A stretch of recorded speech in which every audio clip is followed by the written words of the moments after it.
Olá! Hoje vamos mergulhar num material bem interessante. É um capítulo de um audiobook que fala sobre os princípios, as crenças da Umbanda tradicional. A ideia aqui é extrair mesmo a essência, sabe? O que sustenta essa religião. Vamos dar uma olhada nisso juntos. O texto começa estabelecendo a base, né? A crença num Deus único, que eles chamam de Olorum ou Zambi, a energia que criou tudo. E a partir dele, então, surgem outras manifestações divinas, orixás, guias. Como é que isso funciona? Isso é fascinante, porque o material mostra como essa visão, que no fundo é monoteísta, se desdobra numa hierarquia espiritual bem complexa. Pensa assim, Olorum é a fonte, a energia primordial. E dessas energias emanam outras forças, outras consciências.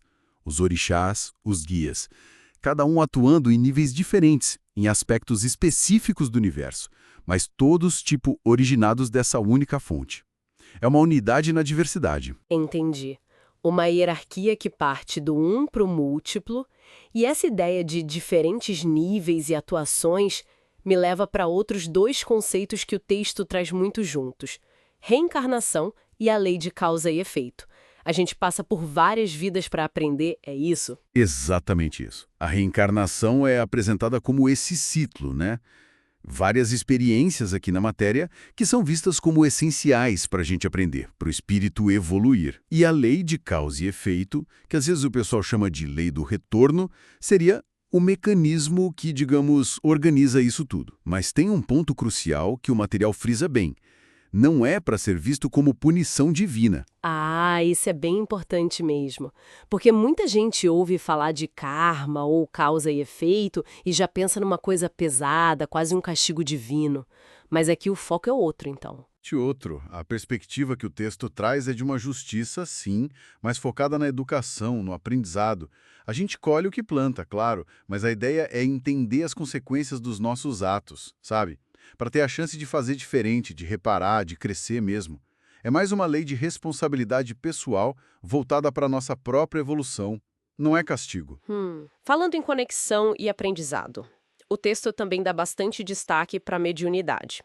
Descreve como algo natural, tipo uma ponte entre o plano espiritual e o nosso, o físico. Para orientação, cura. Isso, exatamente. O material vê a mediunidade como uma capacidade inerente ao ser humano.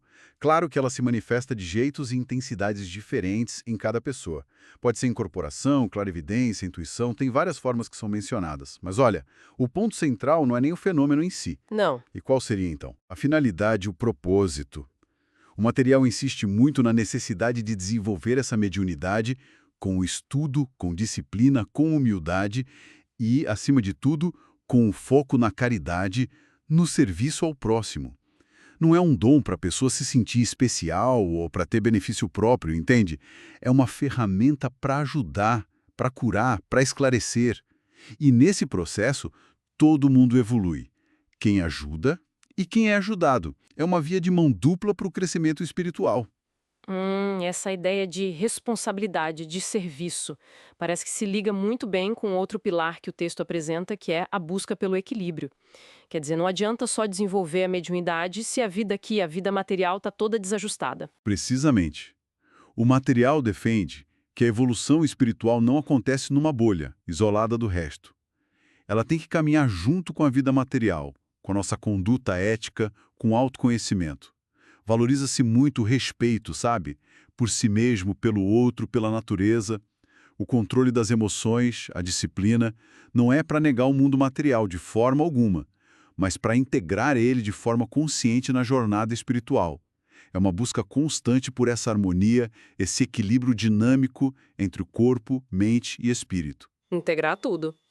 Nossa, isso parece um desafio e tanto no dia a dia, né? E como é que tudo isso se amarra, se conecta? O texto apresenta um último princípio, que parece ser fundamental. Sim, apresenta. E talvez seja o princípio que costura todos os outros. O amor como lei maior. É descrito como a força motriz do universo mesmo, a energia que emana lá de Olorum, que inspira os orixás, os guias. Dentro dessa visão que o material traz, o amor é o fundamento da caridade na mediunidade. É o que transforma a lei de causa e efeito em aprendizado, não em punição. É o que a gente busca no equilíbrio. Então não é só um sentimento, é tipo uma força ativa, uma lei mesmo? Exatamente.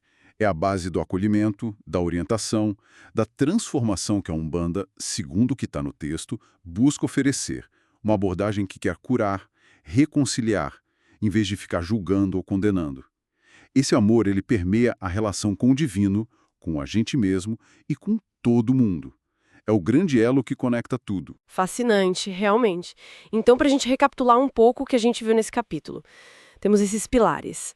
A crença em Oloron como fonte única de tudo e de causa e efeito como ferramentas de aprendizado e evolução. Perfeito. Sem a ideia de castigo. A mediunidade como um dom natural, mas que exige serviço responsável e caridade. Fundamental essa parte da responsabilidade. A busca constante pelo equilíbrio, integrando o material e o espiritual na vida. Sim, essa harmonia dinâmica. E, por fim, o amor como a lei maior, a força que une e impulsiona todo o resto. Exatamente. São esses pilares interligados que oferecem, né, uma estrutura bem coesa para se entender a vida, a espiritualidade, o propósito dentro dessa visão de mundo. E fica talvez assim uma reflexão a partir disso tudo, né?